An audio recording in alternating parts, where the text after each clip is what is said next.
Hi. On this Veterans Day, I wanted to talk about a topic that I've been thinking about for quite some time.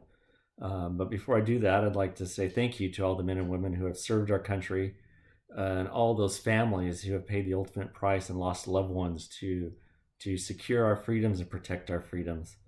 And it's actually that topic that I wanted to talk about the price of freedom and what price are we willing to pay to have our freedoms uh, because it's something that I even for me, and this is probably more for me than for anyone else, but I've had a pretty safe life. I haven't really had to experience many difficulties or challenges that I'd say were significant in securing and maintaining my freedoms.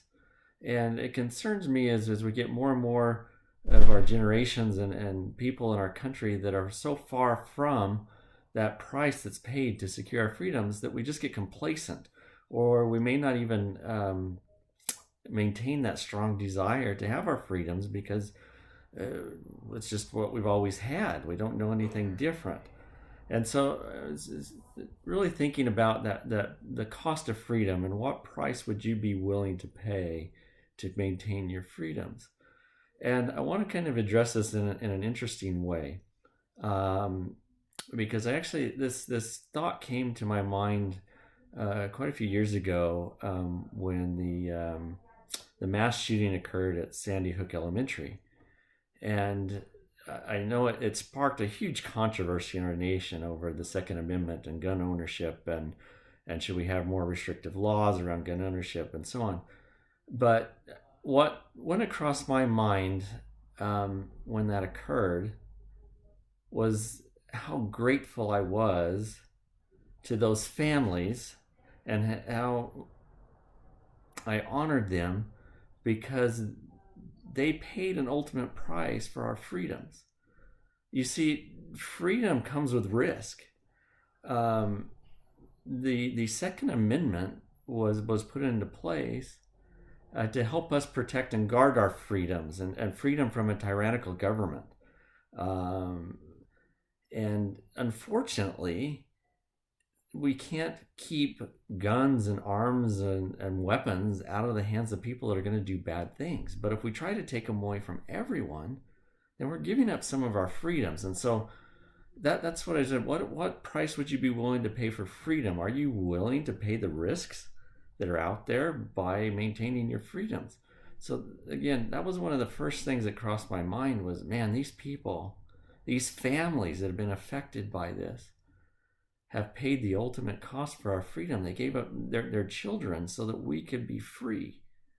And I don't know that we really think about it that term sometimes when we have these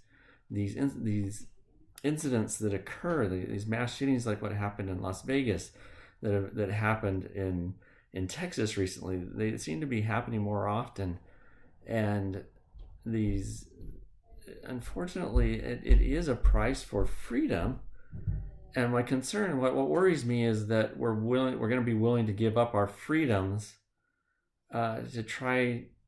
I mean, it's a very difficult thing. I was not personally affected by it, and so again, I am hesitant to try to speak on this subject, not having been directly involved.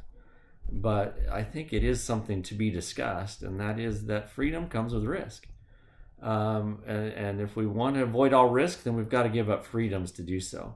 I was reading an article just the other day that was really concerning to me, in that there are laws that have been passed in the UK and in other countries that are preventing the encryption of data from end to end. They're making it illegal to encrypt your data end to end because they want to be able to get to that data if they have to do investigations. Well, it's a fine line to cross about giving up some. Do we give up our freedoms and our privacy to remain safe? Or do we take that risk and maintain our freedoms at the risk that, hey, something bad may happen to us? Many individuals have paid the ultimate price to give us the freedoms that we have today. Even we go all the way back to the founding of our country, the founding fathers. Many of them gave up, lost loved ones, children, wives, their livelihood they gave up so that we could secure the freedoms that we should be enjoying in our country. Should we give those up to avoid all risk of danger? I leave that as a question for you to ponder and think about, because it's one of the things that first came to my mind when I heard about the shooting at Sandy Hook Elementary. Was these families paid an ultimate price so that we could have our freedoms and that we could maintain those freedoms outlined in the Bill of Rights. And the same thing, I mean, even on a smaller scale, this comes down to the First Amendment, freedom of speech. Are you willing to sacrifice your ego? Maybe are you willing to be offended so that we can protect the freedom of speech in the First Amendment? Many people today don't seem to be willing to do that. That is not a price they're willing to pay. They're not willing to be offended by something somebody says in order to maintain their freedom of speech. And to me, that is very sad. And that's very scary. So I ask you, what price are you willing to pay for freedom? And it doesn't always have to be your life. It doesn't have to be the life of a loved one. Sometimes it's just our comforts. Sometimes it's a bit of risk. But are you willing to pay that price to maintain your freedoms? I ask you that question and think about it.